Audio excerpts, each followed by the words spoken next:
Buenas noches, bienvenidos a Ciudadanos en CNN Chile, el debate con el que parte la semana. Una semana que al parecer va a estar marcada por los días claves que se están viviendo en el tema de la reforma tributaria, también por los nuevos problemas que enfrenta la reforma educacional y, por cierto, por la situación dramática en Gaza en el ámbito internacional. Temas todos para conversar en esta edición de Ciudadanos. Recuerda que tus comentarios a través del hashtag Ciudadanos en Twitter van a estar apareciendo permanentemente en pantalla para que seas parte también de esta conversación. Y tú también eliges la frase de la semana. Tenemos 3 candidatas a la frase más destacada de esta semana. Partimos por la ex candidata presidencial Evelyn Matei, quien dijo lo siguiente acerca del ministro de Educación, Nicolás Eyzaguirre. Si yo fuera él, yo habría renunciado hace rato. Listo, corta, clara y concisa la declaración de Evelyn Matei, primera candidata frase de la semana. Segunda candidata es la frase de Andrés Palma, el secretario ejecutivo de la reforma educacional, dijo esto. Pero si hoy aplicamos la ley como está, terminamos con la educación pública. Porque todo el mundo se va a poner en estampida de la educación particular, arrancando de los diferentes. La estampida de la que advertía Andrés Palma y que también generó algunas opiniones encontradas dentro del oficialismo. Y la tercera frase destacada de la semana, Camilo Escalona, ex presidente del Partido Socialista, reapareciendo, lanzando un libro de entrevistas a él que se llama Duro de Matar. Como el problema es que Escalona puede ganar las futuras elecciones, entonces no hagamos elecciones. ¿Se dan cuenta ustedes que es una pobreza de argumentos tan grande? O sea, los que no quieren elecciones, yo les digo, pero ¿por qué no quieren elecciones? ¿No? Si ellos tienen la razón, entonces que me ganen en las elecciones. ¿Por qué no quieren elecciones? Se pregunta Camilo Escalona, hablando, claro, de las elecciones internas para la presidencia del Partido Socialista. Temas todos para conversar con nuestros ciudadanos y para elegir también la frase de la semana. Laura Albornoz, Hernán Larraín, Alberto Mayor, Joaquín Lavín. Me costó un poco subirme así, estar más alto. Buenas noches. Ya, ahí estoy bien sentado. Todos lo hemos vivido. No es fácil esta parte del programa. Alberto, partamos contigo. ¿Cuál es la frase de la semana? Yo creo que la Andrés Palma generó mucho impacto. La demoledora columna de Carlos Peña el fin de semana, además, fue al corazón del asunto y creo que van a tener que cuidar, digamos, la forma de plantear. Yo entiendo el argumento que quiere decir, pero creo que las vocerías por algo tienen sus misterios, digamos, y evidentemente cometió un error importante ahí. Carlos Peña dijo que era el opositor involuntario. Fue una columna demoledora en ese sentido. Creo que en general esa afirmación le ha significado un costo extra en una época que no están para costos extras. Joaquín. Yo estoy de acuerdo con Alberto. Creo que lejos la Andrés Palma en la frase de la semana. No necesariamente por lo que dijo, porque es dudoso lo que dijo, podemos analizarlo después si tiene razón o no tiene razón, pero sí creo que volvió a mostrar las descoordinaciones que hay en el proyecto de educación. Recordemos que además la presidenta citó una reunión en Cerro Castillo en que supuestamente después de eso iba a haber una sola voz. Y en realidad no ha habido una sola voz, sino que han seguido estos tiras y aflojas. Y además porque creo que la frase de Andrés Palma tiene un mérito, que es que vuelve a centrar la discusión en lo que yo creo que debió haber sido el número 1 desde el comienzo, que es la educación pública, la calidad de la educación pública. ¿Laura? A ver, yo me voy a quedar con la frase de Camilo Escalona o esta reaparición de los viejos tercios, los duros de matar, y aparece Camilo y el ejido Gute y aparecen como los antiguos, vía insulsa, dando vueltas, y la verdad que yo creo que, sin perjuicio de que creo profundamente en la sabiduría y la inteligencia que ellos pueden aportar, me parece que es tiempo de renovación también de rostro y de experiencia. Yo más bien apostaría porque los partidos políticos de la nueva mayoría especialmente pudiese haber una renovación de los liderazgos, y en ese sentido me parece bien el participar, pero no cuando sabemos que en definitiva al interior de los partidos políticos hay acuerdos, hay mayorías que son difíciles de superar en contiendas abiertas. Por de pronto la elección en el Partido Socialista, a diferencia de otros partidos políticos, no es por un militante un voto, sino es de un esquema distinto. Así que en ese sentido me parece que es interesante esa afirmación y sobre todo el lanzamiento con ese título del libro. A mí me parece que es interesante ese punto de vista. Ok, un voto para Escalona. Hernán.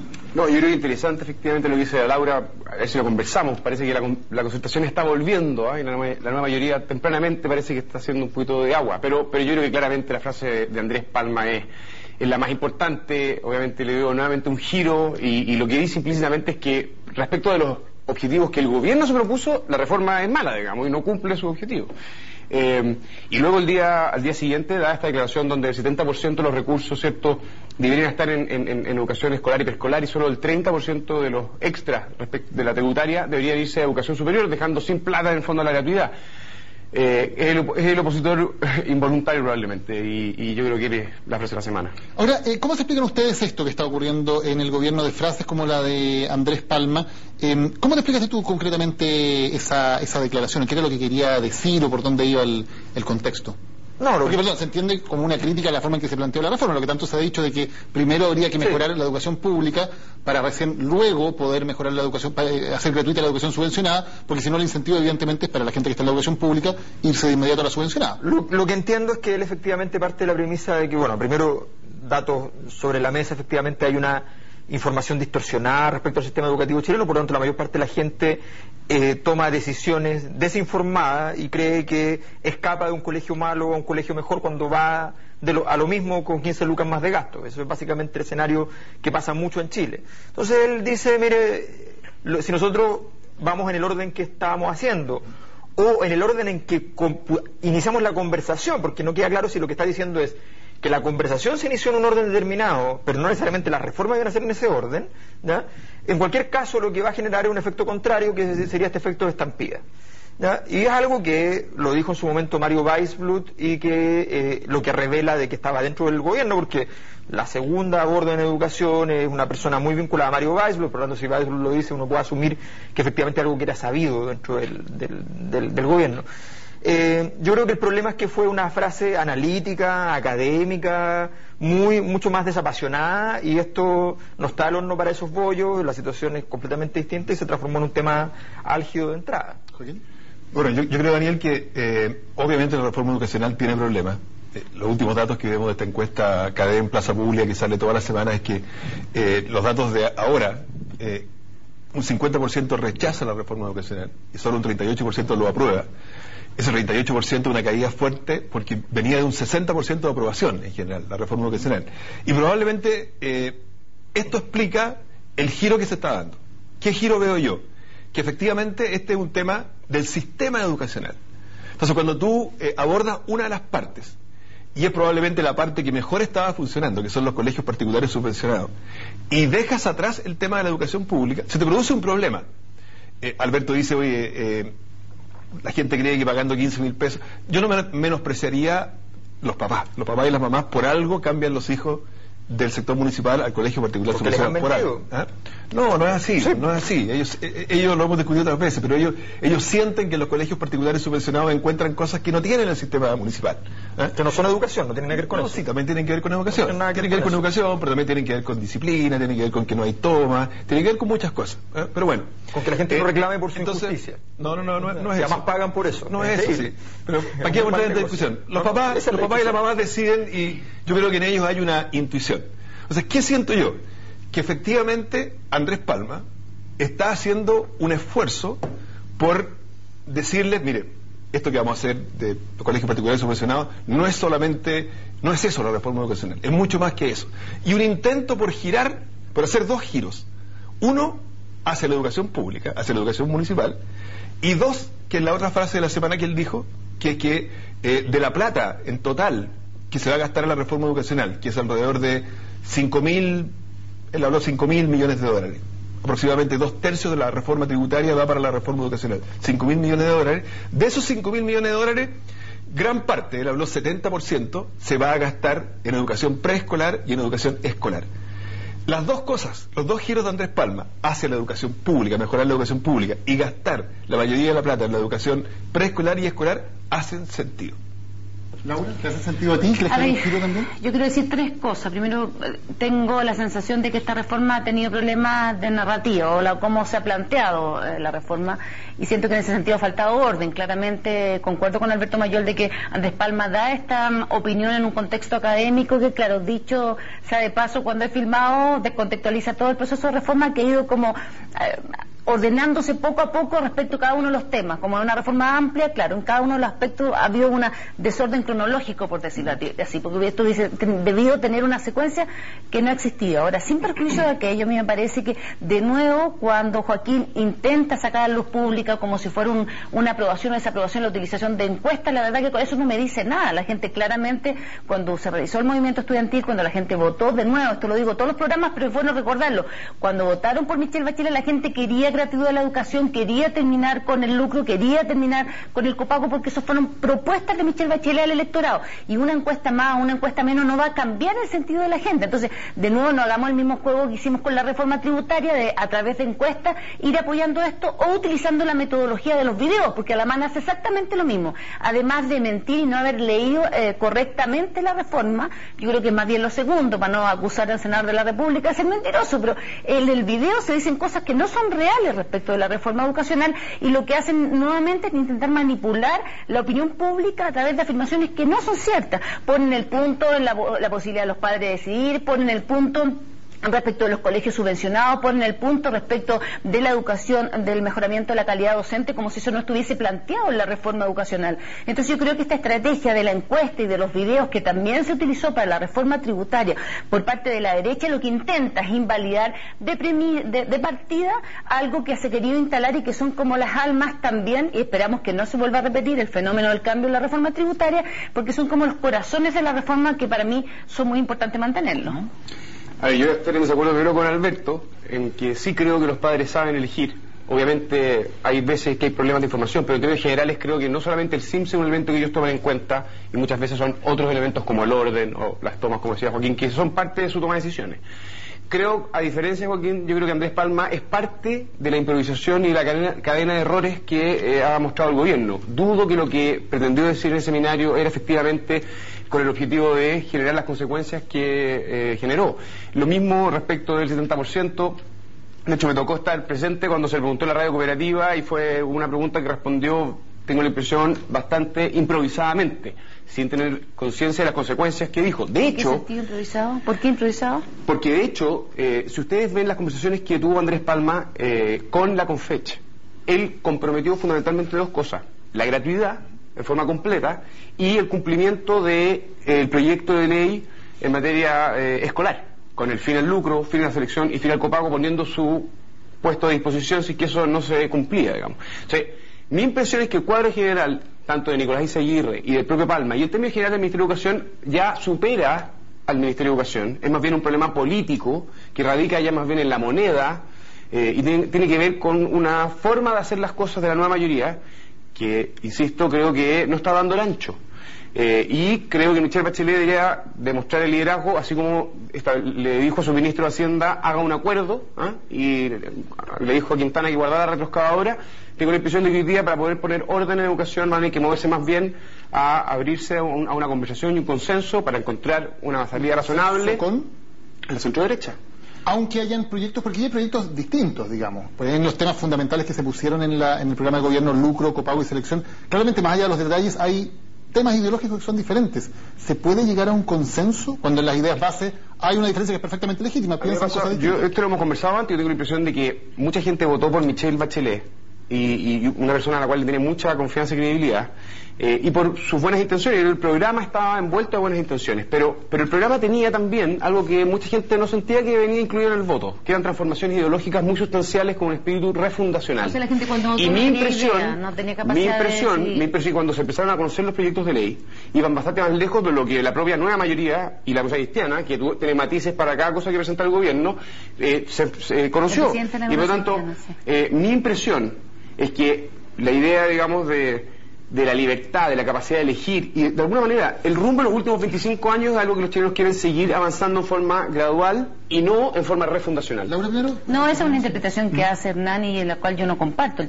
El poder mejorar, tener opiniones, parte del ejercicio democrático. A mí no me parece que eso encambie en nada el centro de la discusión, y yo sí creo que son temas ideológicos. Claramente tener una posición a favor del lucro, que creer que la educación es un derecho social y no puede lucrar, son dos diferencias y dos visiones ideológicas también respecto de cómo se utilice, si se elimina o no se elimina el FUT, si se elimina o no se elimina la renta presunta, o si se debiese eliminar. Son son diferencias ideológicas en las cuales efectivamente encontramos, no hay matices, hay grandes diferencias entre lo que piensa la derecha y lo que piensa la coalición de centro-izquierda. Y en ese sentido, me parece a mí que es bueno dialogar, pero también es bueno ejercer las mayorías. Uno no puede estar esperando en base a acuerdos que, si hay esta diferencia ideológica, no van a llegar nunca. Y antes de dar el pase, para entender, Laura, ¿tú dices que, por ejemplo, el FUT o la renta presunta son temas ideológicos?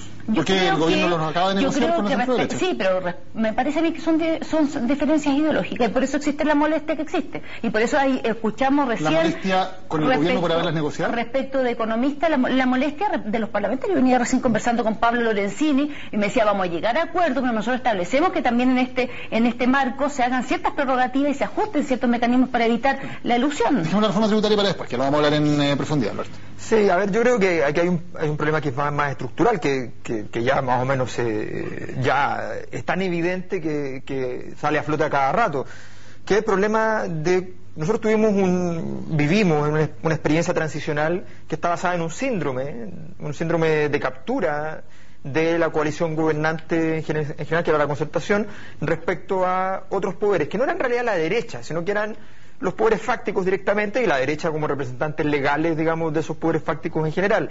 Algunos poderes fácticos se expresan no solo desde la derecha, sino que también se expresan a través de la ADC, como la Iglesia, pero en general eran la derecha. Con la Iglesia todos No, pero si estoy hablando del poder fáctico, el poder fáctico son 4, ¿no? Entonces estamos hablando de la prensa, fundamentalmente en Mercurio, estamos hablando de la Iglesia, estamos hablando del empresariado. Tú hablas de la Iglesia, Pepe Aldunate, entonces no estoy de acuerdo contigo.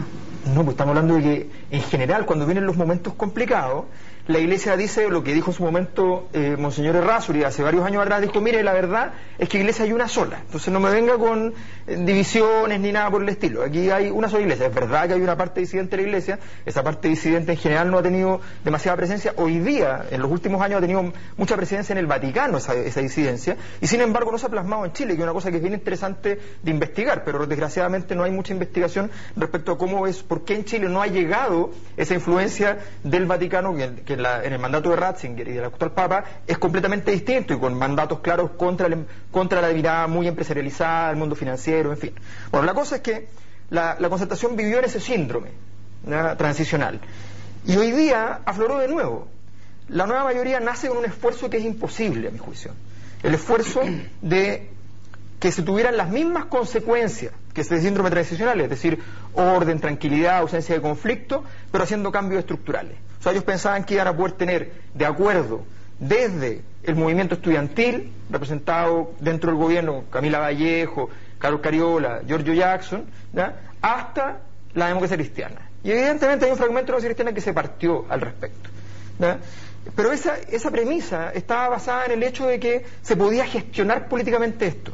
Y el conflicto que vive Chile hoy día es un conflicto relevante, es estructural. No se puede gestionar políticamente, esto hay que tomar decisiones. Y hay que decir, mira, yo voy a mirar hacia allá o voy a mirar hacia el otro lado, voy a mirar a la izquierda o voy a mirar a la derecha.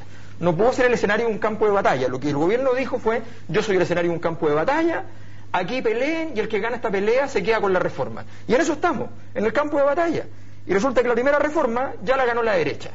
Entonces, si vamos a seguir con esto, vamos a tener en 2 años más de nuevos movimientos sociales, los mismos problemas estructurales, vamos a llegar al 90 de aprobación ya de las reformas estructurales, y cuando vengan a hacerse, y nosotros ya le pasó a Chile en los años 20, 30, con los movimientos sociales de primera generación, los movimientos obreros, pasó que todos los problemas no se quisieron abordar, las reformas se hicieron recién en los años 60, ya reforma agraria, después nacionalización del cobre, se hicieron muy tarde, y resulta que a los pocos años hubo un golpe y se lo devolvió. Entonces, ¿cree derechamente que Michelle Bachelet quiere gestionar políticamente y que no tiene claridad respecto al escenario que está? Yo creo que ellos creen que la gestión política es suficiente, creo que ellos tienen la tesis de que el gobierno de Piñera falló en la gestión política y que con la gestión política ellos pueden resolver este problema, desgraciadamente.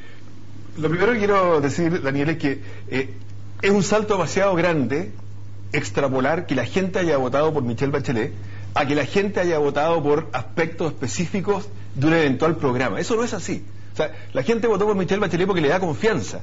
Pero tú crees, por ejemplo, informada para una cosa y no para otra. Alberto, ¿tú crees que la gente votó porque le dijeran, mira, ¿sabe qué más? Instituto Nacional, no hay selección.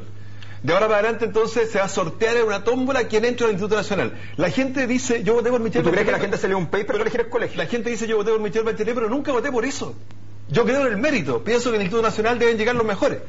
Erika Muñoz, presidenta de la CONFEPA, Confederación de Padres y Apoderados, organiza una marcha para este sábado 9 de agosto. Ella votó por Michelle Bachelet. Votó por Michelle Bachelet. Pero, ¿dónde votó porque le dijeran, no sabe qué más tu colegio, un colegio Villa Alemana en que ella tiene a su hija? Tu colegio tenía que comprar la infraestructura de aquí a 2 años, si no, hasta luego. O si no, lo tiene que vender. Nunca la gente votó por eso. Entonces, lo que les quiero decir es lo siguiente. Sí, la gente votó por Michelle Bachelet, ganó Michelle Bachelet, pero no se casen 100% con instrumentos. ¿Eso es un llamado tuyo? Porque los instrumentos, este es un llamado mío. Porque yo siento que así lo piensa la gente. Los instrumentos son perfectamente debatibles. Y ustedes dicen hay temas de principios. Efectivamente hay temas de principios. Por ejemplo, yo creo en el copago. Pienso que es perfectamente lógico que los papás puedan aportar en la educación de sus hijos. Creo en eso. Ahora, estoy dispuesto a debatir, y siento que en el otro lado el ministro Izaguirre también, si uno dice, bueno, que el copago se tiene que acabar al tiro, murió, se acabó. No, se va a acabar en 10 años, dijo el ministro Izaguirre. Después se dio cuenta que si se acaba en 10 años, y esa fue otra de las frases de la semana, también la discusión entre él y la subsecretaria Valentina Quiroga, si se acaba en 10 años, es complicado, porque significa que el Estado en esos 10 años no va a poder reemplazar el copago que hoy día hacen los papás peso a peso. Y por tanto, algunos niños van a quedar peor que antes. Entonces él dijo, bueno, ok, se acaba en 15 años. Y después dijo Nicare, en realidad se acaba, no le pongamos fecha, porque se va a acabar cuando el Estado sea capaz... que sea gradual, cuando el Estado... pensar que esto es de inmediato es ilógico. Entonces, por eso te digo, Laura, las cosas no son blanco-negro. Tú estás en contra del copago y yo estoy a favor del copago. No, yo creo que no debe haber lucro en la educación. A lo mejor entre medio... Y me parece que los cambios tienen que ser graduales. Vamos a llegar a un graduales. acuerdo. Entonces, perfectamente posible, así lo siento yo, aunque haya diferencia, y más aún, yo creo que es parte de nuestra tarea. ¿Y por qué hay que llegar a acuerdo con ustedes y no con el movimiento social? De tratar de llegar a acuerdos. ¿Y por qué no hay que llegar a acuerdo con el movimiento social y sí con ustedes, que cuando el movimiento social pidió ciertas demandas llegó al 89% de aprobación y ustedes estaban en el 20%? ¿Por qué? Muy simple, porque en democracia representativa hay instituciones, la gente vota por parlamentarios que representan a las personas. Los movimientos sociales tienen por misión poner temas sobre la mesa, poner prioridades. Perdón, pero déjeme hacer... ¿Se puede hablar? Gracias. Yo quiero decir algo súper concreto. El movimiento social hoy día, de hecho, pasó a tener representantes a través de los partidos en el Parlamento, como Camila Vallejo o Giorgio Jackson. Hoy día la misión de ellos es aprobar leyes para todos los chilenos. Y el gobierno pone sus proyectos y se debate en el Parlamento el mejor proyecto de ley y se buscan acuerdos. Yo creo que hay un gran error en pensar de que la naturaleza de los acuerdos en una democracia pertenece a la transición chilena. Los consensos y los acuerdos políticos en democracia desarrollada se dan en forma permanente. Se llaman, de hecho, pactos sociales, y en la literatura de la trampa de los países de ingreso medio, la clave de países como Nueva Zelanda, Australia, son la capacidad, Irlanda, la capacidad de haber tenido la capacidad de ponerse de acuerdo en grandes lineamientos. Por supuesto que la democracia es competitiva y una elección la ganó Michelle Bachelet muy bien, con una amplia mayoría. Habría que preguntarse si es tan claro todo esto, porque ese 62% a los 4 meses de gobierno es la pregunta: ¿cuál es la conducción? ¿Por qué tuvo que llegar a acuerdo en la reforma tributaria? ¿Y por qué la reforma educacional hoy día también requiere un acuerdo? Hay una columna bastante buena de Gonzalo Marner hoy día en El Mostrador, donde él dice, mire, la gran diferencia de los acuerdos, dice, es que, por ejemplo, hace pocas semanas hubo en Alemania un acuerdo entre la democracia cristiana y los socialdemócratas. El acuerdo fueron, durante muchas reuniones, todas transparentes, conocidas por la ciudadanía. Cuando se terminó el protocolo de acuerdo, se llevó a votación de todos los partidos. Los partidos llegaron a acuerdo y establecieron las condiciones que cada uno le ponía al otro y que les aceptaban de esas condiciones. ¿Ya? Aquí estamos hablando de la cumbre de las galletas y cosas tan ordinarias como esa, ¿ya? Que están fuera del marco de la democracia, completamente por fuera, que se parecen mucho al lobby pero desreguladamente. ¿Ya? Estamos hablando de eso, estamos hablando de facticidad, no estamos hablando de institucionalidad. Por tanto, aquí el problema no es si se llega a acuerdo con las otras fuerzas políticas. Nosotros no estamos entendiendo cuáles son los acuerdos a los que se están llegando. Aquí se están hablando muchas cosas que no corresponden. En el nombre, por favor, decir que la reforma tributaria afectaba a la clase media, que la reforma educacional afecta a la clase media, cuando tenemos un gasto en educación del 22,6% del ingreso de los hogares.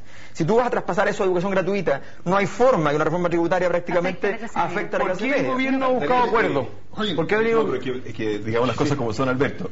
La reforma tributaria ya está afectando a la clase media. Ya, antes que entre la operación, ya está afectando a la clase media. Porque evidentemente, cuando yo planteo una reforma tributaria, de esta magnitud, no me quiero cambiar de tema porque estamos en educación, pero cuando planteo una reforma tributaria de esta magnitud, evidentemente que esto contribuye a la desaceleración de la economía. ¿Por qué crees tú que se han perdido 90.000 puestos de trabajo en 4 meses? ¿Por qué se han perdido? Estaba caliente la economía, se enfrió. ¿Y quiénes son esas personas? Esas personas son en el comercio, en la construcción, son las vendedoras de mall, la mayoría son mujeres, son mozos de restaurante, son trabajadores de la construcción. O sea, efectivamente, la incertidumbre en materia económica y la reforma tributaria. Entonces, como ellos solo están operando el pobre fáctico, obvio. Se ha bajado la reforma educacional. Hoy día, ¿a dónde se centró la reforma educacional? En afectar los colegios particulares subvencionados. ¿Quiénes son esos niños que están en colegios particulares subvencionados? En un porcentaje importante, niños de clase media. ¿A ti qué te importa la educación pública? Ellos están reaccionando. ¿Cuántos colegios públicos se cerraron mientras fuiste ministro de Educación? 40, 50. ¿Y cuántos creamos nosotros? ¿Con Liceo Bicentenario? 60. ¿Pero cuántos colegios se cerraron? ¿Cuáles son los únicos colegios que le han quitado no se cerraron, alumnos a la educación particular subvencionados? Los colegios bicentenarios. Tú sabes perfectamente que la ausencia de colegios, o sea, han desaparecido colegios, los números del Ministerio de Educación son bastante, hay que reconstruir el dato, ¿ya? Pero la cantidad de colegios que se han cerrado en los últimos años es muy grande y tienen que ver con justamente el abandono de la educación pública. Tú vienes aquí a hablar a favor de la educación pública, resulta que ustedes se dedicaron a destruirla. Pero todo lo contrario, Alberto. Todo lo contrario. Pero por favor, ustedes agarraron, hicieron colegios para los resilientes, para los que lograron obtener buenos puntajes dentro de colegios donde es casi imposible obtener buenos puntajes. Esos milagros los tomaron y los premiaron. A los demás... Mira, hasta ahora, en estos 4 meses de Michelle Bachelet, no hay nada por la educación pública. Concédeme eso, nada. ¿Cómo que nada? Los semáforos se está proponiendo un proyecto de reforma que justamente apunta a fortalecer la educación pública, a invertir ahí, a dar gratuidad a la educación. ¿Cómo que no se ha hecho nada? El día que mejoren la educación pública, nadie se va a ir a los colegios particulares subvencionados. ¿Para qué van a pagar 10.000 pesos, 15.000 pesos si están ahí? Pero háblanos de tu defensa de la educación pública, pero por favor, 60 liceos bicentenarios, 11 de los cuales ya le ganan al Instituto Nacional en CIMSE, alzas de la subvención, especialmente la subvención escolar preferencial, más del 25% subvención escolar preferencial. Directores de colegios municipales elegidos por alta dirección pública. Todo el mundo está diciendo que eso es lo que hay que hacer. Pero convienes tú conmigo que el sistema de copago no es coherente con el Chile que vivimos actualmente, con el ingreso per cápita que era posible en un Chile más pobre, pero hoy día no se justifica. El copago que va entre 10.000 y 80.000 pesos no se justifica. ¿Tú crees que se están dando cuenta? Andrés Palma se está dando cuenta y está girando a decir: mejoremos la educación municipal primero. Tenemos que ir a comerciales. Antes vamos con el verdadero o falso de esta semana, que tiene que ver precisamente con el tema del que estábamos conversando. El video de Andrés Salamán, revisamos parte del video. Error 2. Prohibir a los padres aportar a la educación de sus hijos. El financiamiento compartido se justifica para que existan mejores colegios y es necesario que se mantenga mientras la subvención del Estado sea tan baja. Hoy el Estado invierte en cada niño apenas 60.000 pesos al mes. ¿Cuánto debiera invertir? A lo menos 170.000. ¿Será verdad que el Estado invierte en cada niño hoy 60.000 pesos al mes? ¿Verdadero o falsa la afirmación del video? Lo revisamos a la vuelta de la pausa. Vamos a seguir discutiendo esto. Reforma tributaria, en fin. Ahí, mucho tema y poco tiempo para hoy. Vamos a ver.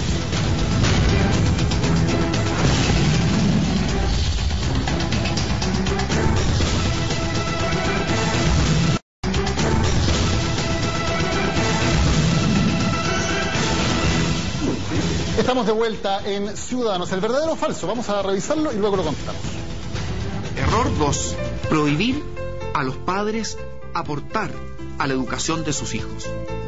El financiamiento compartido se justifica para que existan mejores colegios y es necesario que se mantenga mientras la subvención del Estado sea tan baja. Hoy el Estado invierte en cada niño apenas 60.000 pesos al mes. ¿Cuánto debiera invertir? A lo menos 170.000. Ahí está, entonces, ¿verdadero o falso que el Estado invierte en cada niño apenas 60.000 pesos al mes, como asevera el video de Andrés Salamán? Es falso, o al menos es una generalización que no tiene mucho que ver con las cifras. Las cifras varían de acuerdo al nivel básico o medio, la subvención base, lo más bajo, es de 57.833 pesos, y lo más alto, el primero básico, lo más alto en cuarto medio, de 69.035. Si uno le suma además la base más la subvención escolar preferencial que reciben los alumnos más vulnerables, las cifras pasan a ser entre 91.807, sumando las dos, a 91.992 pesos, además de otras subvenciones de internado, pro retención, de refuerzo educativo, apoyo a grupos diferenciales y subvención anual de apoyo al mantenimiento, que claramente como promedio suman bastante más de los 60.000 pesos que decía el video del senador Alamán. Y era más difícil los 170, porque en realidad es un número que sale... ¿Se tiró al voleo? Sale así. Es que le estamos haciendo propaganda a Alamán en su candidatura presidencial, porque la verdad que uno no logra entender a propósito de que esta ideología de los videos, ¿no? Sale cada uno con un video y él está planteando, se aparece al final y termina con el sello Alamán, que debe ser la nueva, el nuevo Duro de Matar imagen 4. que Duro de Matar 4, claro. Pero a mí me parece que además Guerra leyó mal el proyecto de reforma, porque hace afirmaciones que son imprecisas respecto al proyecto. Yo creo que en eso lo que uno debiera esperar de un senador de la República es que fomentara el debate y pudiera efectivamente no hacer este tipo de afirmaciones que lo que hacen es confundir a la ciudadanía. Cuando dice que postulamos nosotros, dice fortalecimiento de la calidad docente, eso está dentro del proyecto en educación, el fortalecimiento de la educación preescolar, eso también está dentro del proyecto en materia de reforma educacional. Habla de la tómbola. Nunca se ha planteado que esto sea una tómbola, sino que es transparentar un proceso de selección que habitualmente discrimina a los niños, porque como bien dice Alberto Mayor, no es que los padres elijan, sino que el sistema lo elige a uno, que es distinto. Entonces se hace una serie de afirmaciones que el Estado se va a meter y que los padres no van a intervenir, que son claramente erradas. Entonces, ¿cuál es la intención que tiene Andrés Alamán a hacer este video? ¿Es aprovechar la oportunidad? Es que el video de la rana René, ¿no? Sí, de la rana Darwin Darwin. Le dio resultado, entonces queremos aprovechar una misma estrategia comunicacional. Yo creo que comete un error y además es un poco irresponsable desde el punto de vista de ser un senador de la República, que le va a tocar después decidir al respecto. Reconociendo de que era el propio gobierno el que ha cometido errores comunicacionales. Yo creo que son bastante más políticos que comunicacionales. Estamos analizando esto y yo analizo el que tú me digas. El punto es cómo está manejando, en tu opinión, el gobierno la reforma educacional. Yo dije que yo partí diciendo que la narrativa... O sea, ¿la confusión de dónde viene? No, yo creo que ha habido problemas a la hora de identificar cuáles son los pasos, qué es lo importante de lo accesorio. Esta es una reforma compleja que tiene muchos aspectos, entonces tú un día puedes estar hablando de la reforma en materia de educación preescolar, puedes estar hablando de la educación media, de la gratuidad en la educación, del fin al copago, hay varios elementos que componen la reforma. Cuando es una reforma tan compleja, yo creo que hay que tener muy clara la narrativa, y en ese sentido estas vocerías, cada semana hemos estado comentando una vocería al ministro, hoy día de Andrés Palma, lo que genera es un poco lo corrige la subsecretaria, confusión. el coordinador de la reforma dice otra cosa. Una frase muy llamativa que fue la del ministro Izaguirre, cuando él había dicho primero que en 10 años se terminaba el copago, lo que se hubiera alcanzado a suplementar por el Estado, y el copago caía a 0 en el año 10, luego se amplió a 12, 15 años, y luego dijo algo distinto, que fue rectificado a su vez por la subsecretaria. Finalmente, ¿cuál es la lógica? La lógica debería ser ponerle una fecha al final del copago, o decir, bueno, cuando lleguemos a reemplazarlo completamente en una fecha indeterminada se acaba el copago. ¿Qué es más lógico? No, a ver, desde mi punto de vista, que no se acabara el copago. Bueno, pero si vamos a la lógica del ministro Izaguirre, lo razonable es decir, yo voy a terminar con el copago cuando el Estado va a reemplazar peso por peso. O sea, que no porque se si puede no, una fecha de tope. Exactamente, no se puede poner una fecha de tope, salvo que el Estado se comprometa a que en tal fecha va a llegar a reemplazar 100% del copago, cosa que es difícil porque depende de futuros gobiernos. Porque si eso no se hace, eso fue lo que dijo Izaguirre en Icare, si eso no se hace, lo que va a pasar es que hoy día hay papás que están aportando hasta 80.000 pesos. Y si el Estado llega, supongamos, a aportar, no sé, 50, estos niños se van a nivelar hacia abajo. Desde el punto de vista técnico, el copago se podría acabar en un periodo bastante breve. El problema es político. El problema es político. A menos plazo, más grande el cheque. No, por eso, pero estamos hablando del punto de vista técnico educativo, se podría terminar luego. Ahora, hay un problema con los costos de la educación. En la medida en que nosotros estemos financiando un mercado educacional, los costos de cada estudiante son muy altos. Eso ya lo he dicho varias veces. Si tú diseñas de otra manera, los costos probablemente serían distintos. Pero estamos diseñando un sistema de competencia entre colegios, universidades, en fin, y por tanto la gente al competir tiene costos de competir. Y eso genera costos asociados. Esto podría ser más barato. No se crea que no podría ser, pero no lo quieren hacer así porque aquí no se quiere meter mano estructuralmente. Pero el asunto es que efectivamente se podría hacer antes, pero políticamente es un error. A mi juicio lo que hay que hacer es empezar a generar la migración desde el sector privado al sector público crecientemente. Y cuando tú ya tengas que efectivamente la energía va hacia lo público, en la medida que tú invertiste en lo público, abriste colegios, abriste colegios de un modo masivo, no abriste una cantidad de colegios específicos, sino que abriste masivamente por todo el país colegios, qué sé yo, en la medida que va ocurriendo eso, naturalmente ya ir acabando con el copago políticamente más sostenible. ¿El copago no debería comenzar a terminarse ahora? Me lo pregunto porque de nuevo vamos a la frase de Andrés Palma. Lo que entiendo es lo siguiente: al año siguiente de la aprobación de la reforma se termina el copago hasta el límite, hasta el tope de 80.000 pesos, ¿cierto? Del 60% de menos ingresos de la población. Y después se da un lazo de 15 años para que efectivamente vaya gradualmente desapareciendo.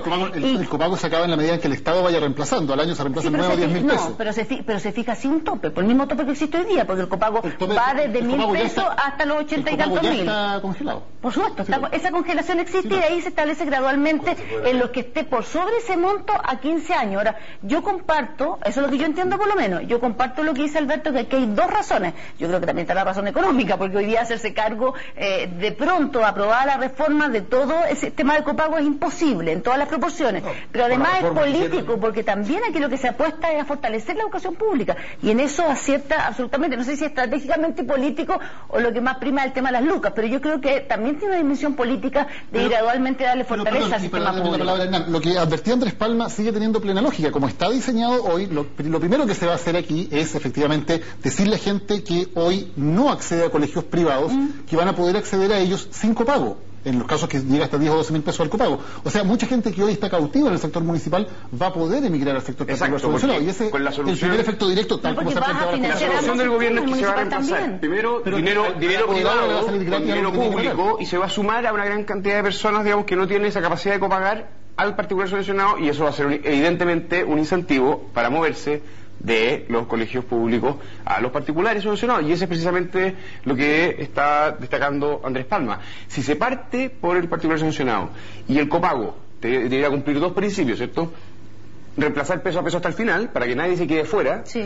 Y lo segundo es que esto vaya, en mi opinión, dentro de la ley, cosa que el compromiso del financiamiento sea año a año, digamos, y no solamente con un crecimiento nominal, sino sea real.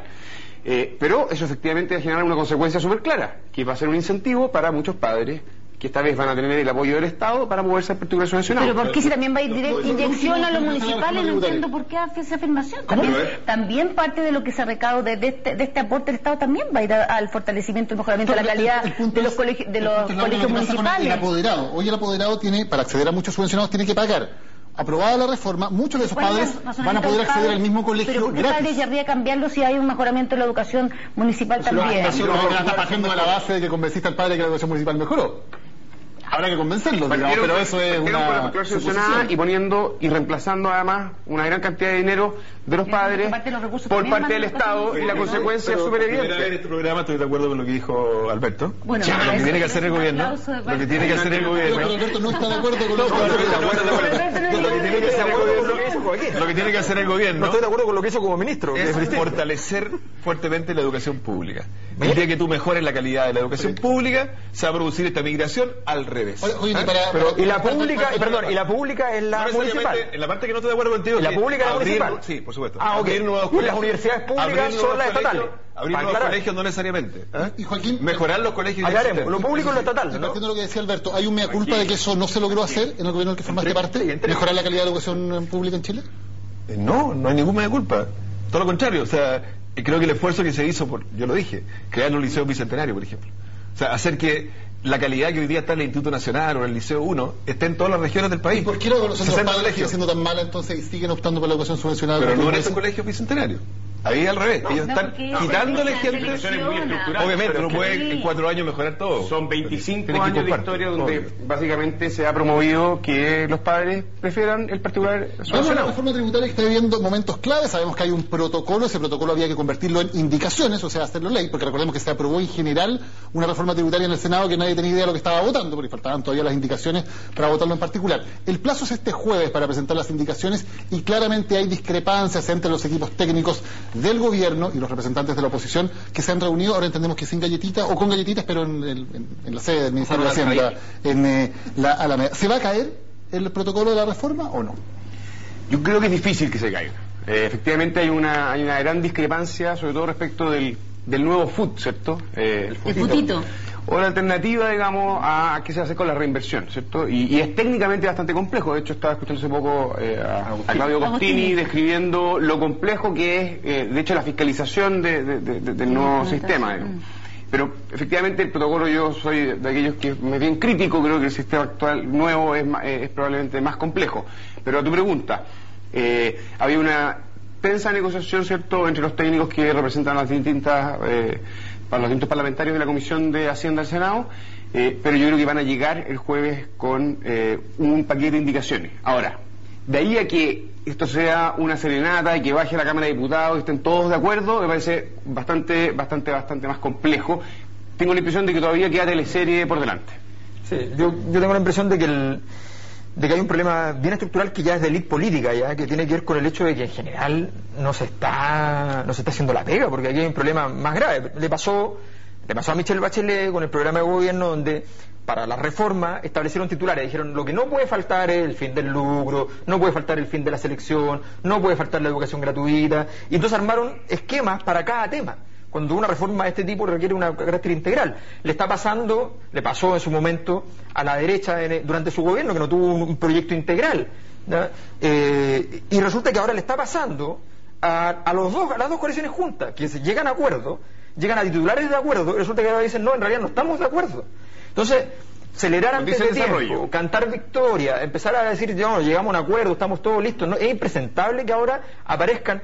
Yo estoy completamente, ojalá fracase el acuerdo, me parece muy malo que haya ese acuerdo, pero me parece impresentable como élite política de que efectivamente lleguen a un acuerdo, ¿ya?, se peleen a codazos para ver quién aparece más al centro de la foto, y resulta que después digan en realidad no estábamos de acuerdo en la mitad de los puntos.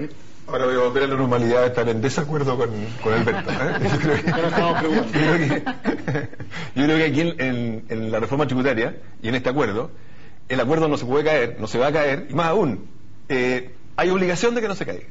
Porque las mismas razones que llevaron al gobierno a abrirse a este acuerdo con la centro derecha se mantienen.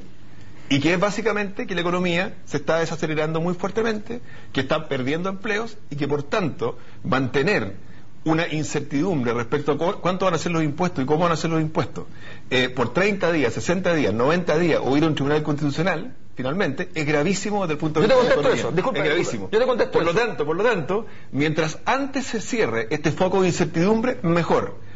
Siguen otros focos de incertidumbre para adelante. Por ejemplo, la reforma laboral y otras, pero mientras antes se cierre esto, mejor para la economía, y eso el ministro Arenas, y la presidenta Michelle Bachelet lo intuye muy bien. Va a ser atacado desde dos flancos Joaquín Lavín, primero Alberto Mayor y luego Bernardo. Por izquierda y por derecha. No, como que los dos. Claro, bueno, un poco más a la izquierda y otro un poco más a la izquierda. El asunto es el siguiente, porque, claro, el gobierno efectivamente se enfrenta a un dilema. Pero su dilema hoy día, el dilema anterior cuando llega el acuerdo con usted, es que iba a llegarle crítica de la derecha y le iban a echar la culpa de la crisis. El gobierno ya se dio cuenta de que incluso llegando a acuerdo, le van a echar la culpa de la crisis igual. Por tanto, en términos de segundo piso, ya no tiene sentido, ¿ya?, hacerle caso a la derecha, porque ustedes no le entregaron el botín, no le dijeron después, los dejamos tranquilos, no se preocupen, estamos de acuerdo que todos somos responsables de la desaceleración económica. Parecido. A ver, porque mi pregunta es, ¿por qué Michelle Bachelet le dio la orden a Alberto Arenas de llegar a acuerdo? ¿Te consta eso a ti? No, Arena actuó solo. No hay jefa. Yo creo que hay jefa. Te estoy preguntando, ¿te consta eso a ti? Nada. Yo creo que hay presidenta, ¿tú? No, pero indudablemente. Ella toma las decisiones. Yo creo que ella tomó esa decisión. ¿O no? Sí. ¿O tú no crees eso? No, yo no creo que haya mandado a nadie a comer galletas en la casa de nadie. No. La decisión de... Se firma un protocolo de acuerdo. Ya, pero continúa con la idea. Sí, ya, dale, vale. Vale, estamos de acuerdo. Entonces el punto es, ¿por qué, si tenía los votos, si tenía un proyecto súper estudiado, cambia su proyecto y distribuye la responsabilidad respecto a las consecuencias de la reforma tributaria, Joaquín? Bueno, básicamente por lo que te dije, porque si no, la desaceleración de la economía es mucho mayor. Y la magnitud de la crisis es muy distinta. O sea, en la medida, pero por favor, Hernán, en la medida que tú mantengas abierta una discusión tributaria que incluso amenazaba terminar en el Tribunal Constitucional, es obvio que la economía se iba a desacelerar mucho más rápido. Pero si te dieron los votos para que lo arregle y que con sus votos se apruebe, la nueva mayoría, digamos, pasa aplanadora. No, al primer proyecto emblemático va a lograr un acuerdo. El proyecto era malo y el efecto económico de ese proyecto era gravísimo. Sí, por lo tanto, pero por supuesto, pero ¿por qué no lo hace entonces? ¿Por qué no lo hace entonces? El gobierno no está convencido de que sea bueno su proyecto. Obviamente. El efecto económico del proyecto original, porque el proyecto es malo, con renta atribuida, con impuestos del 35%, con ir al Tribunal Constitucional para ver si es constitucional o no. El efecto sobre la economía el Tribunal Constitucional era el único acierto que tenía ese proyecto. El proyecto era malo, entonces la presidenta dijo, miren, las consecuencias de esto las vamos a compartir. Esa estuvo buena. La vamos a disminuir. Esa estuvo. Eso es lo que yo creo. La última parte de la. Yo creo que efectivamente es necesario, siempre es bueno buscar acuerdos, pero no a cualquier precio. Y a eso me quedo con las palabras que dijo Agostini hace una entrevista aquí también en CNN. Yo creo que se comete un error cuando lo que se hace es flexibilizar aquellas cuestiones que son importantes y no se hace cargo de otras tantas como la renta presunta, cuando en definitiva se dejan en una incertidumbre los mecanismos o las posibilidades de elusión, o cuando se abre espacio para posibilidades de elusión, cuando no se hace cargo, no se materializa el cómo se va a reinvertir, qué porcentaje se va a reinvertir. Y Agostini decía un porcentaje importante de las empresas que justamente utilizan estos, son mayoritariamente los porcentajes de empresas más ricos del país, utilizan estos mecanismos que están contenidos en la reforma. Entonces yo siento que en este sentido este proyecto en particular, incluyendo la cumbre de las galletas, como le dice Alberto Mayol, ha sido mal planteado. Y yo creo que es necesario no solamente remirar el contenido de la propuesta, escuchar también a los parlamentarios, los diputados en particular, porque hoy día venía hablando recién con Pablo Lorenzini, presidente de la Comisión de Hacienda de la Cámara de Diputados, que dice, mira, a nosotros nos gustaría mirar... Un gran rol. En la primera tramitación fue un rol acelerado que no va a tener una segunda oportunidad. Vamos a ver. Queremos más inversión para las regiones, habló de reformas en los tribunales tributarios, en la aduana, hizo planteamientos que son interesantes y en virtud del cual hay que remirar la reforma. Yo me quedo fíjate que no sé si fue autor de esta reforma o no, también Agostini participó en el comando de Claudio Rego, que planteó en primer lugar la idea de eliminar el FUT. A mí me parece interesante su versión o su mirada respecto de esta reforma y de los errores. No se queda ni con el proyecto original ni con esta reforma. Yo creo que el acuerdo así como está no hay que remirarlo de todas maneras. Hay un punto clave que es el que se está discutiendo, el que ha provocado el quiebre en algún momento de la mesa, que es ¿qué significa reinversión en la empresa? Con lo que se reinvierta no paga los mismos impuestos que lo que se retira de la empresa. La duda es, reinversión significa reinvertir en cualquier cosa, por ejemplo, se puede reinvertir en bienes de capital, en acciones, en bonos, en inversiones en el extranjero, o restringirlo solamente a máquinas o a capacidad personal. ¿Qué es lo que realmente debe ser considerado reinversión en la empresa? Es que eso es lo que no está claro. No, yo prefiero citar en esto a Agostini porque estoy lejos de ser un experto.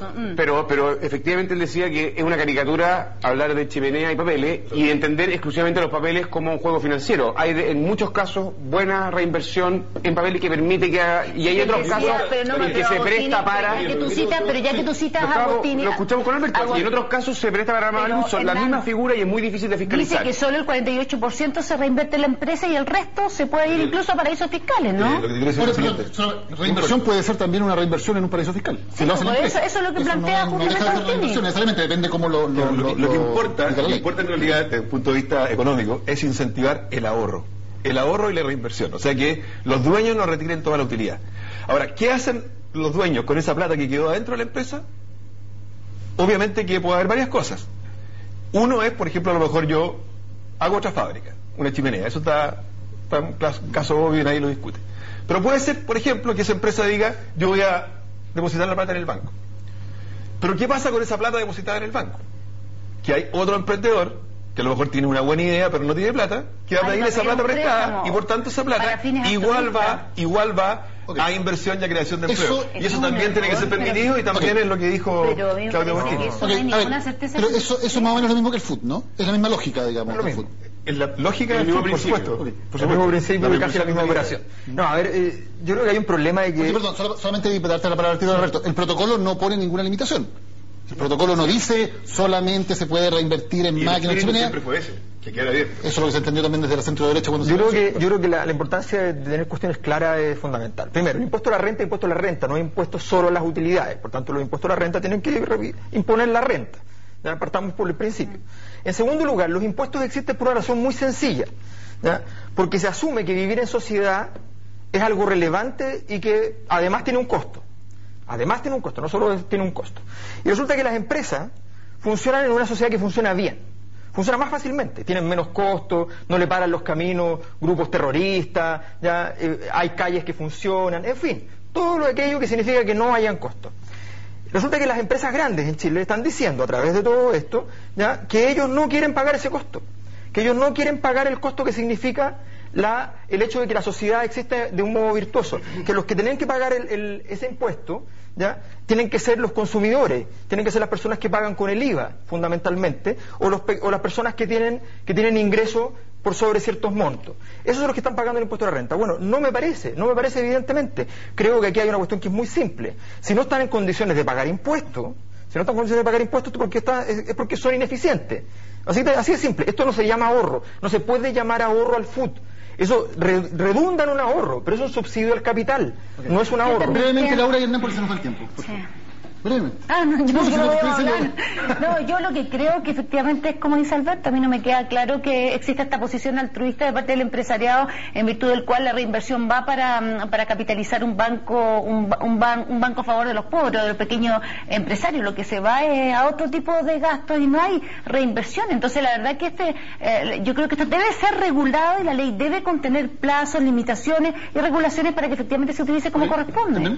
No, solo decir que creo que la alianza tiene que ser muy responsable y si siente de que el espíritu del acuerdo se está, digamos, rompiendo, tiene que actuar. Porque lo que creo que sería un error sería aprobar y participar en una mala reforma con un acuerdo que finalmente, además, respecto de su bajada de indicaciones, eran las que estaban en desacuerdo. Laura, Hernán, Joaquín, Alberto, muchas gracias por habernos acompañado hoy en Ciudadanos. Los dejamos con la frase de la semana y nos despedimos. Buenas noches.